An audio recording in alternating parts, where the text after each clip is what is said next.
thanks for having me, everybody. It's nice to be around like-minded people and kind of sharing our stories and learning from everybody. Let me pull up my PowerPoint here.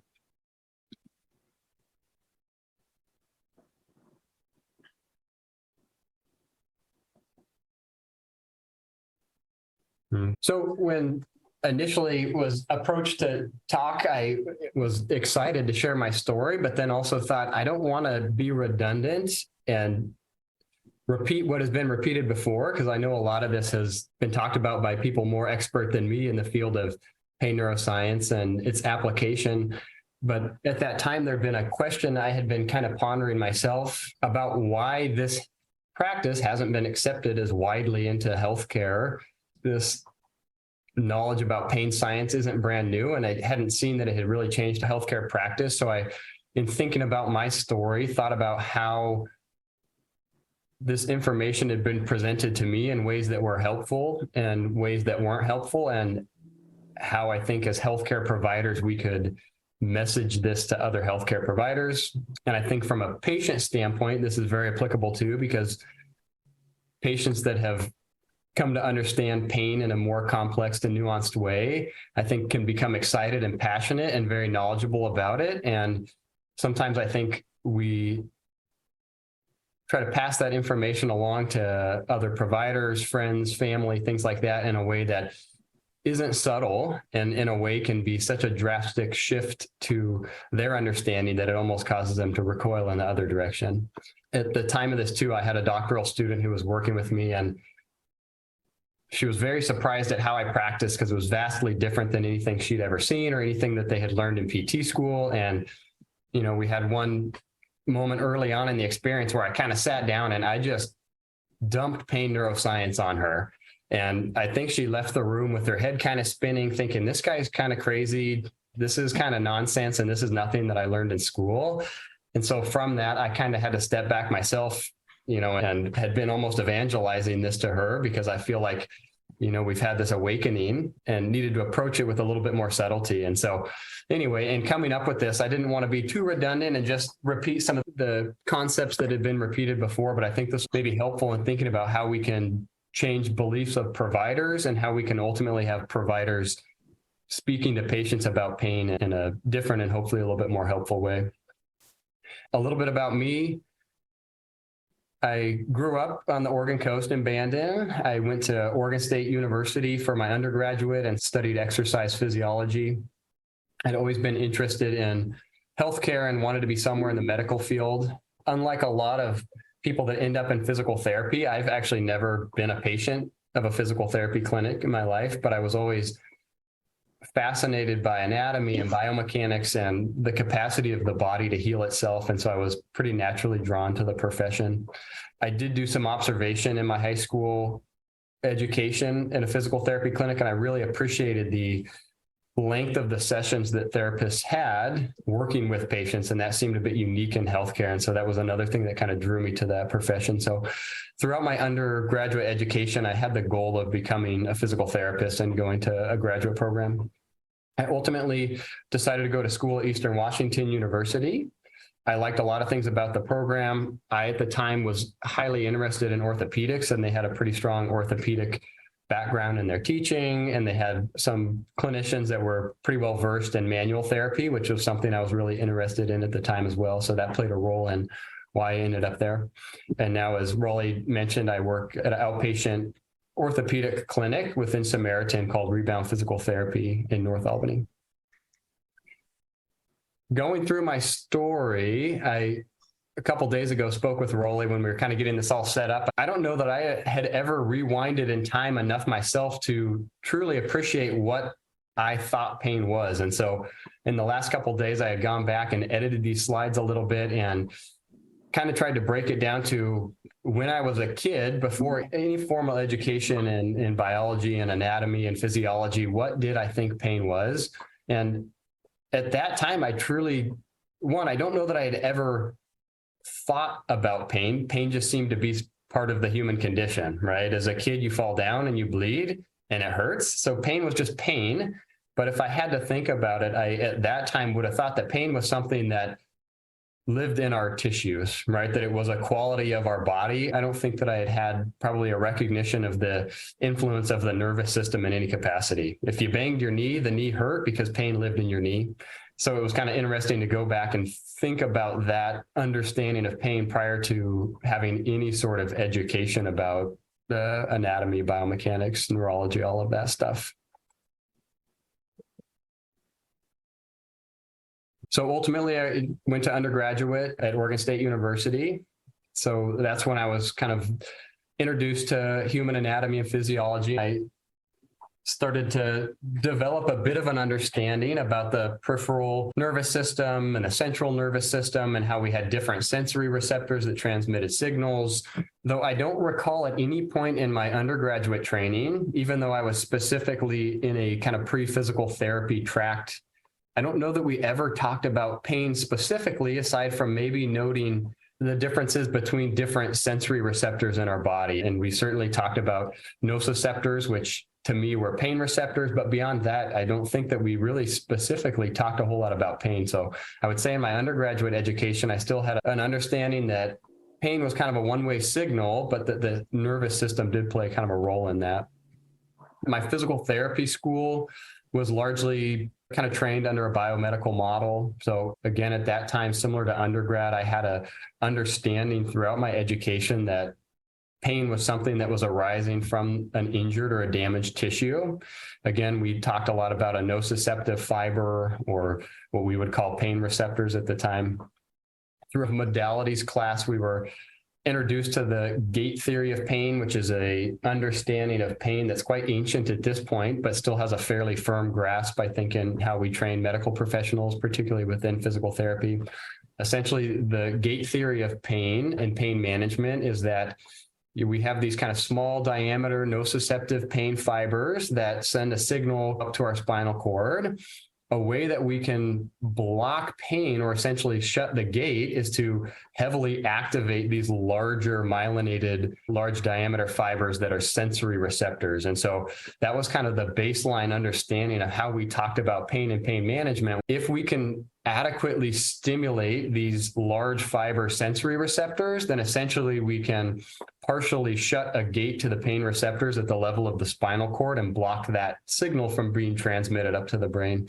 And so that was kind of the theory and the understanding behind the use of interferential current and different types of electrical stimulation, even the application of heat and different kind of topical modalities, biofreeze and things like that. Was we overwhelm the skin with this robust sensory stimulus that will essentially flood the spinal cord, which will block the input of pain. So again, it was very much a one-way signal from the tissue up, and that was really the only level at which we had control of managing or blocking pain. It was very much assumed, at least by me, and I would suspect most people in my program, that pain equaled damage. I had never even challenged that idea. I didn't think about the idea of having pain in the setting of no damage, or conversely, having no pain in the setting of significant damage. I didn't, in my training in physical therapy school, have any psychosocial training or education. So we had very little understanding of psychology or its influence on pain or the human condition. To the degree that we maybe talked a little bit about psychology, it was more in the realm of sports psychology and motivation and things like that, but was largely left pain out of that discussion. Again, I didn't have any pain neuroscience education, so my understanding of pain was purely bioanatomical, and I was well versed in the different tracts in our spinal cord, all the different receptors, fibers, things like that, but didn't have an understanding of the pain neuroscience behind that. And certainly we didn't talk, and I hope this has changed now, but about trauma and ACEs, or the adverse childhood events, and how early childhood can affect our neurobiology and psychology, and certainly our pain response later in our life. In my clinical training, so as part of physical therapy school, we have clinical rotations or internships. I was introduced in my very first rotation to Explain Pain, pretty well-known book by Butler and Mosley. At that time, because I was so heavily focused on orthopedics and manual therapy and was still working largely under that biomedical model, I largely wrote off that understanding. didn't resonate with me and any of the experiences or training I'd had at that time. And so it just didn't really stick. The remainder of my clinical rotations, somewhat by my choosing, were highly biomedical, and they had a pretty heavy focus on orthopedics and particularly a focus on manual therapy. So utilizing largely my hands to try to make people better. So muscle energy techniques and joint mobilizations and spinal manipulation, soft tissue mobilization, all of those fairly passive interventions. Kind of moving forward to the start of my clinical practice, again, just coming out of my schooling and my clinical education, I, in the clinic, had a pretty heavy focus on manual therapy.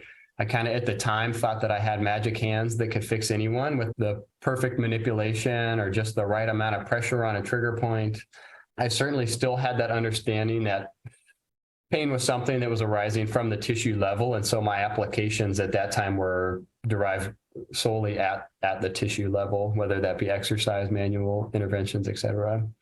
With my patients, I utilized very medical language, talking about tissues and anatomy. And in a way, I think at that point in my career, I almost did it because I was so new. I wanted to show people I knew what I was talking about, and it would have felt somewhat elementary to me to use much more basic language. So at the time, it was very much about the tissues and what I'm going to do at that specific joint level, and utilize language at that time that ultimately now I know is quite harmful, but the time was what I did. And again, at that point in my career, I still hadn't had any really formal training in any of the psychosocial aspects of health in general. So my awakening, if you will, I would say within probably my first year of practice, or within at least the first 2 years of practice, I certainly, as I think many providers do, became frustrated by a lack of progress or improvement with patients, particularly patients dealing with chronic and persistent pain. It was a common theme amongst colleagues and other providers within the profession that you just have some of these patients with pain that we can't get better. And there was almost probably an air of judgment about it and an air of blame on the patient. But I became frustrated with the fact that we weren't helping these people and that they were somewhat stigmatized within healthcare as a profession. And I have always enjoyed about PT the fact that we spend so much time with patients and we really get to connect with patients on a human level. And what I started to notice that was the most profound impact that I was having with patients struggling with persistent pain is when I just connected with them and really met them as a person and connected with them on a very human level. I attempted to become very good at listening, and again, had some pretty big breakthroughs with patients just by being a good listener and being empathetic and allowing them to tell their story. And over, I would have patients that were moved by that and oftentimes brought to tears by the fact that somebody just listened to them. And it might have been a half an hour of them telling their story. And some of it was about pain and some of it was about the injury they were seeing me for. But I think more importantly than anything, somebody had finally listened to them and didn't try to shove them somewhere else or give them a medication or push an intervention on them, but let them tell their story and just tried to approach those patients with empathy and compassion. All of this led me to want to better understand pain. And so I started to do a little bit more research. Having been exposed to it a little bit, I kind of started to realize, man, there's maybe something to this because there's a lot going on that's affecting these people's pain. And a lot of it's not happening at the tissue level. And so I started to research a little bit more. During that time, my wife had began her graduate education in a clinical track as a social worker. And so she became my resource for the psychosocial everything. And I think up until that point in my life and my career, I was very passionate about anatomy and biomechanics and kinesiology and the stuff that I could really grasp. But this whole realm of psychology and the brain and human beings as something hard to even put in a box was just so fascinating to me. And a lot of what she was studying and learning, there was just so much carryover into some of what I was seeing in the clinic in terms of what my patients were struggling with. And so through that, I kind of immersed myself a little bit in what she was learning and became much more intrigued and curious myself about the psychology of pain and the human condition. Through that too, I was exposed to the idea of trauma, early childhood experience, and how some of those could have such a profound impact on health outcomes later in life. There were several books at that time that I just devoured and I think grew a lot from. One of them being The Body Keeps the Score. That was kind of what got me into understanding trauma and becoming more trauma informed in my care. That's a book by Bessel van der Kolk that's just incredible, talking about how trauma, particularly early childhood trauma, can essentially live in our body and show up in all kinds of manifestations later in life. Another book that was quite profound in how I practiced was The Boy Who Was Raised as a Dog, which again was written by Dr. Bruce Perry, who talked a lot about different stories of trauma and some of the later impacts that it has on people. Another author that at that time was really influential was Robert Sapolsky, who's a neurobiologist at Stanford, who has a great book about stress physiology called Why Zebras Don't Get Ulcers. He has another really thick book about the title Behave, which is about just the complexities of human behavior. And then another kind of profound book was When the Body Says No by Gabor Mate, who's an author who has several books, but again, really diving into trauma and its effects on our health and our physical bodies, not just our psychological bodies. And then certainly in the pain neuroscience realm, books by David and Butler and Mosley, Explain Pain Supercharged, and Pain Neuroscience Education by Adrian Lowe, about how we can teach patients about pain. I think all of that together is really what was the capstone of my change in practice and my change in thinking about chronic pain, but just pain as a concept. Post-awakening, so I had just had all that knowledge, but I still felt a bit siloed and isolated practicing under that kind of model, because it wasn't something that I was exposed to in my clinic specifically, but healthcare in general didn't seem to be applying that approach that seemed to me like the answer. And then I met Sharna Prasad, brilliant, kind, compassionate, and very high achieving PT that many of you know and have been touched by. And so that kind of got me plugged into a community of providers locally here who were like-minded and understanding pain, and we're taking a more holistic approach to just patient care in general, but certainly in management of chronic pain. She teaches a class called MAPS in Lebanon, and so as part of that, I attended the class and learned as much and absorbed as much from her as I could. During that, I was introduced to ACT, or acceptance and commitment therapy, which is a psychotherapeutic intervention. It's kind of the third wave of the behavioral interventions, and it really changed how I not only practice with patients struggling with pain, but also with any unpleasant sensations, thoughts, emotions, which oftentimes go along with pain. Essentially, it's a modality by which we don't try to get rid of those unwanted thoughts, emotions, sensations in our body, but we allow them to exist. We identify our values and who we want to be in the world, and then we allow those things to be there with us. So for patients struggling with pain, it was really, I think, a helpful modality for me to have, because it got us over this idea of, well, when I get rid of my pain, then I can do all of these things. It was, I can have pain and I can do all of these things. And so it was a nice way to very quickly empower patients to take a little bit more control of their life and allow pain to be there as part of that journey. So that's something I've applied both as part of teaching the MAPS class myself, as well as just working kind of one-on-one with patients. So that kind of leads to today. What my current practice looks like, vastly different from the start of my practice, which again was very biomedical, heavily manual therapy approach. I very much try to treat patients now as a whole person rather than a body part or a diagnosis, but see them as a whole.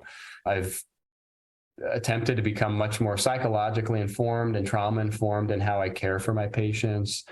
I've tried to become fluent in what I see as the languages, both of bioanatomy and medicine, as well as pain neuroscience, but psychology as well, because they're all different languages. Pain neuroscience resonates with that part of my brain that's very rational and loves the deep dive into the science of it.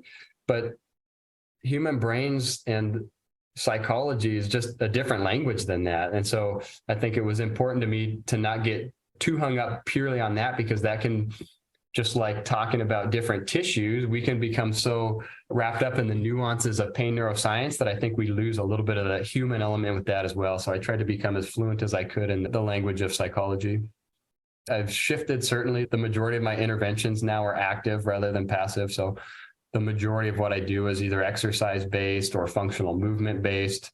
I still do practice manual therapy in certain situations, and it's something I still have a bit of a passion for. It's something I do, but I certainly use different language around that intervention, and that's something I'll talk about a little bit later in this presentation. I've very much shifted the patient to be the center of their healthcare team, and so I'm constantly checking in with patients and want them to be the one who's leading their care, their goals, what their expectations and hopes are out of their experience in working with me.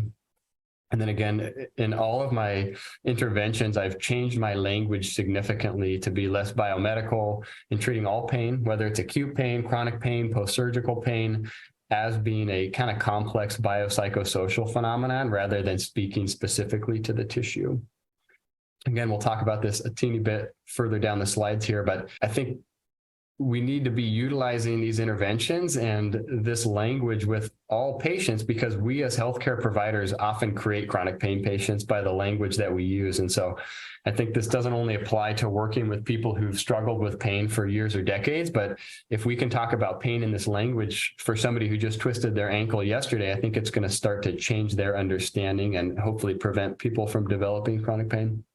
And then I very much focus now on patient education and empowerment and doing as much as I can to make the patient less reliant on me as a provider, but giving them the resources that they need to take control of their health. So, pain neuroscience, understanding about exercise, some of the pillars of health, sleep, nutrition, mental and emotional health, and then just the benefits of general movement and activity. Okay. So that's a little bit about me and my journey. It was kind of fun to go through that in a little bit more detail myself to better understand what I believed and what I believe now, and to see the pretty large delta between those beliefs and how those beliefs have changed how I practice. So this leads me to the meat of my presentation here, and it's the question of, pain neuroscience isn't new, and pain neuroscience education as a intervention isn't that new, but it doesn't seem to have really changed healthcare throughout the time that I've been practicing, and just on a more global scale. So this idea about trauma and ACE scores, things like that, have been around for decades now, and it doesn't seem like it's really changed how we practice healthcare. And I think that's because when we're talking about pain and we're talking about somebody's belief system about pain, we're also talking about emotions and we're talking about values. And those are things that are pretty deeply held by patients, but also deeply held by providers within healthcare.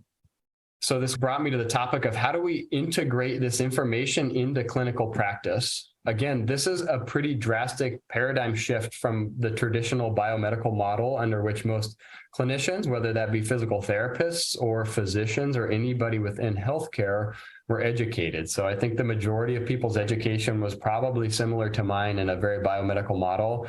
This biopsychosocial model is vastly different, and I think we need to recognize that.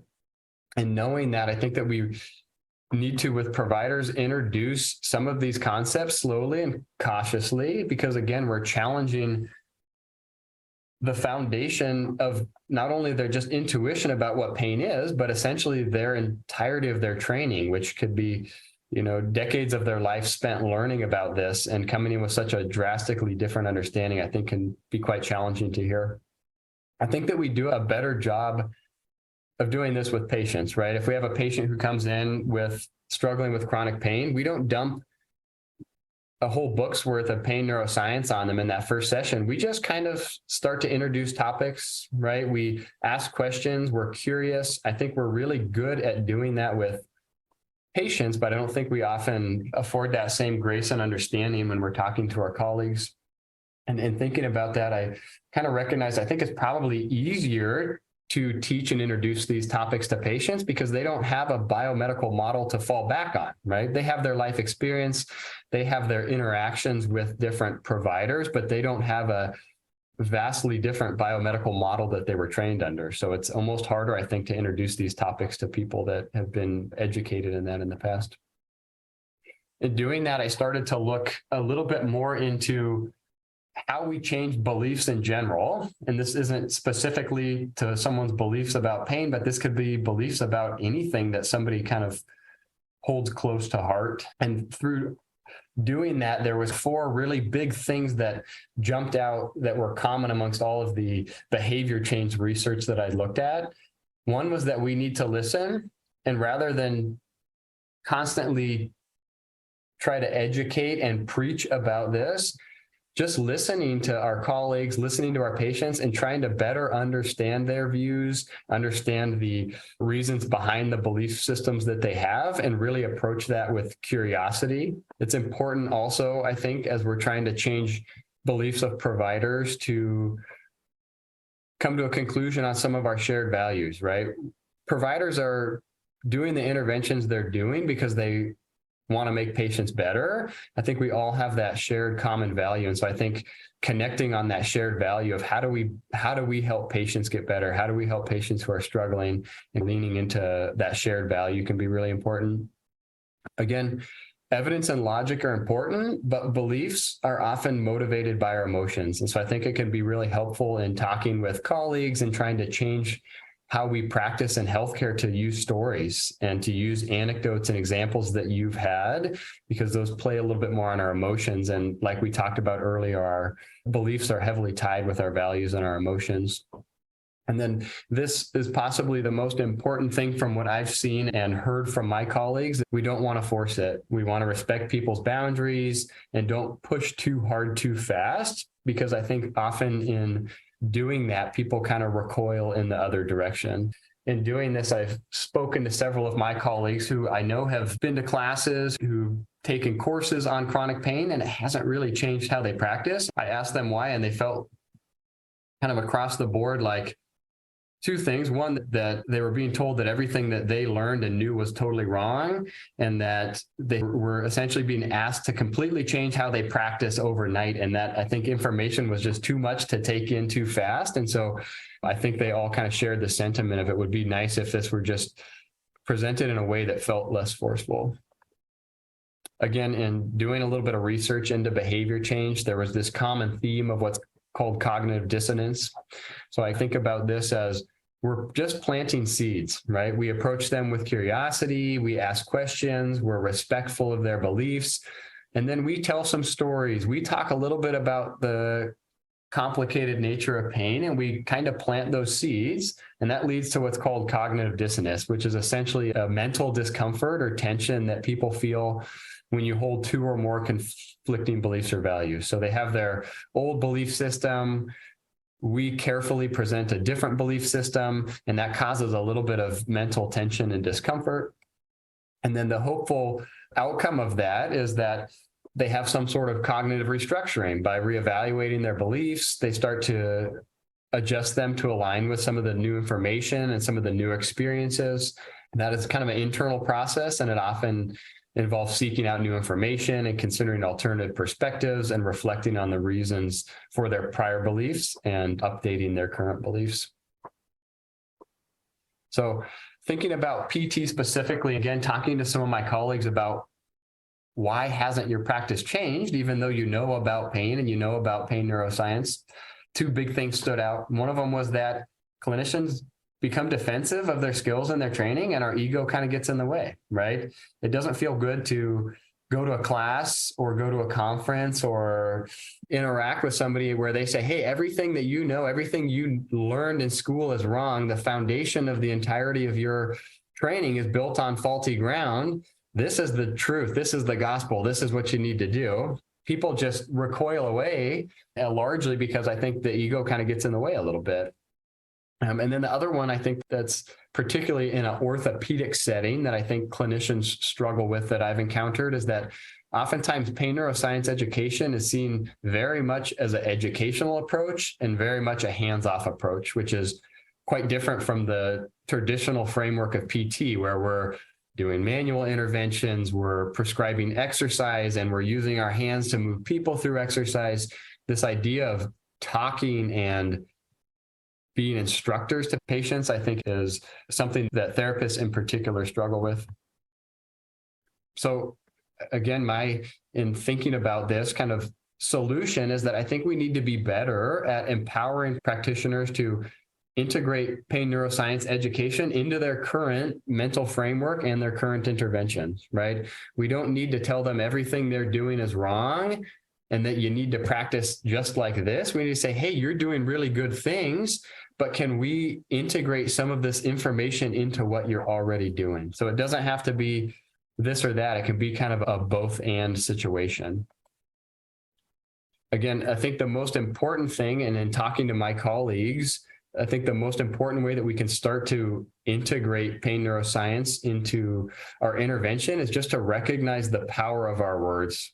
Patients listen to healthcare providers, right? We're the source of their information. And so the things that we say, whether we're thinking deeply about the words we're using or not, they stick with patients, right? And so again, we don't need to radically change how every provider practices in regards to pain, but I think we can educate clinicians about how profound the influence of their words is. And if we can start to gently reshape the language that they utilize with patients, I think that's probably one of the most important things that we can do. And again, very simply, when talking to some of my colleagues, I often just tell them, here's some things to avoid, and here's some things that we essentially want to do. We want to avoid language that reinforces fear, that reinforces uncertainty and helplessness, that feeds into a pattern of patients feeling threatened, subjugated, and dependent on us, which is the majority of the language that we utilize under the biomedical model, right? We talk very much about anatomy and talk about very specific tissues. And in doing so, I think a lot of that starts to instill fear. Patients aren't totally familiar with what that might mean. So it leads to a sense of uncertainty. We often, as providers, make patients feel like they need to come to us to get better. And so we utilize language like, yeah, well, just come back in and we'll do that and we'll put your pelvis back in place, right? And patients have a sense of helplessness with that. What we want to promote in working with patients and changing our language is language that fosters a sense of safety and control and understanding. This is going to feed into a pattern of patients feeling less threatened and feeling more empowered. Again, I think if we can start to get providers to change the language and the words that they use, that is going to have a profound impact just on how we manage patients who are struggling with persistent pain. Just again, this could be a somewhat exhaustive list, but a few of the kind of main areas where I see examples in PT practices, but in medicine in general, where we utilize language that's harmful. And not only are we using neutral language, but kind of one of the main mottos in medicine is first do no harm. And I think a lot of the language that we use in healthcare does harm, right? And this can be something as simple as the diagnoses that we give to patients. You know, I have patients that come in with a PT order and it's got 8 different diagnoses because they have chronic knee pain, and the diagnoses are, you know, osteoarthritis of the knee and patellofemoral pain and medial meniscus tear, and all of this language that the patients have access to. And even just utilizing those diagnoses is something that patients see and that feeds into patients' pain experience. The importance of this slide is we need to be careful with the language that we use. There's lots of examples I could use. X-rays is one area where I know we often use language that does a lot of harm for patients. In exercising, again, a lot of times the go-to, if a patient says, ooh, that hurts when I do that exercise, we say, okay, let's do a different exercise, rather than say, oh, you feel a little bit of tension when we do that stretch? That's great, right? We're hitting the right tissue. That's perfect. You're going to be more flexible. Okay, I will skip past this slide, not super important. This leads to a little bit of how we integrate this into our current practice. So again, oftentimes pain neuroscience education is seen as a somewhat educational approach only. And so we could think of that as kind of passive pain neuroscience education, where it's provided to patients purely through educational resources. What we should shift towards, and what I'm kind of proposing that we do, is that we have active pain neuroscience interventions where we're involving the patient actively in their therapy with exercise, with manual interventions, while we implement the pain neuroscience education. These slides will be available. This was just a little literature review that had looked at, I believe it was 8 different studies that had compared either manual intervention alone or exercise alone versus manual intervention or exercise in combination with pain neuroscience education in treating patients with chronic low back pain. Again, we often see this as an educational only approach, but what the conclusion of essentially all of the studies was that the patients did better when they had pain neuroscience that was applied in combination with either manual therapy or with therapeutic exercise. And so it doesn't have to be an educational only hands-off approach, but it's something that we can integrate into the practices that we're doing currently. And again, I'm speaking as a PT and speaking to PT interventions, but I think this would be very applicable to anybody practicing in medicine, just changing our language and the applications. So anyway, to summarize, these are just kind of some of the big picture takeaways from how I think we can start to change the beliefs and practices of providers. Again, we need to recognize that it's a big shift in their beliefs, so we need to introduce these topics slowly to our colleagues. We need to recognize that beliefs are intertwined with emotions and values, and so we need to approach our education and our conversations with curiosity, kindness, and without judgment. So we need to listen, we need to identify their shared values, we need to utilize story, which plays heavily on emotion, and we don't want to push too hard and want to respect their boundaries.